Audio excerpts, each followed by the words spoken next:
শীতকালকে একটু ভিন্নভাবে বোধহয় হাঁস মৌসুমও বলা যায়। সারা বছর হাঁসের মাংসের চাহিদা থাকলেও শীতকালে বেড়ে যায় কয়েক গুণ। হোটেল রেস্তোরাঁয় ভিড় করেন রসনাবিলাসীরা, বাজারে পড়ে যায় হাঁস কেনার ধুম। এসব হাঁসের সরবরাহের একটি বড় অংশ আসে হাওর, বাওর ও বিল অঞ্চল থেকে। গৃহস্থালির পাশাপাশি ছোট বড় খামারে যা পালন করা হয়। তবে উদ্যোক্তারা বলছেন, খামার উন্নয়নে পর্যাপ্ত পরিকল্পনা আর উদ্যোগের অভাব আছে। হার্টের যত্নে বিশ্বসেরা ক্যানোলা তেল এখন বাংলাদেশে।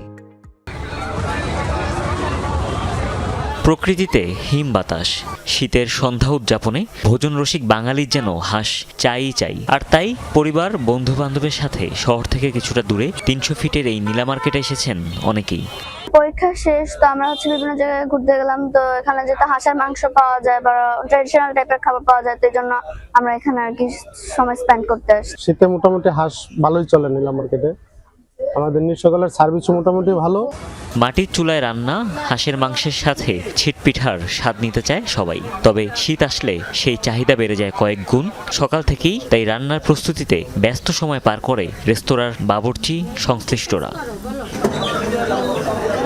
যারা ঘরে বসেই হাঁস উৎসব করতে চান তাদের ভরসা রাজধানীর কাঁচা বাজারগুলো।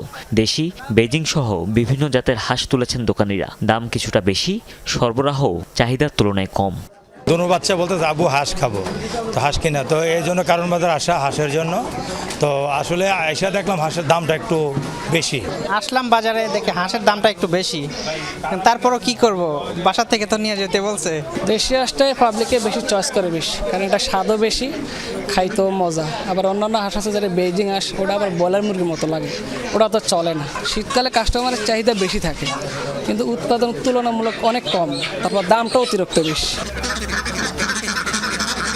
রাজধানীতে এসব হাঁস আসে কিশোরগঞ্জ, গোপালগঞ্জ সহ চলনবিল আর হাওড়াঞ্চল থেকে।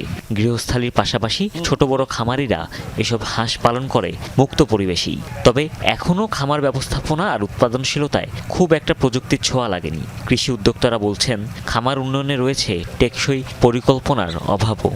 খামারকে আধুনিক এখনো করা হয় নাই, ইন ফিউচার করার ইচ্ছা আছে। অন্যবারের তুলনায় এবার হাঁসটা একটু কম উৎপাদন করা হয়েছে, আমাদের আর্থিক সমস্যার কারণে হাঁস কম তুলতে পারছি। বাঙালির রসনা বিলাসে হাঁস নিয়ে আবেগের কোনো কমতি নেই। তবে দাম বেশি হওয়ায় হাঁস যেন এখনও ঠিক মধ্যবিত্ত আর সীমিত আয়ের মানুষের আহার হয়ে উঠতে পারেনি।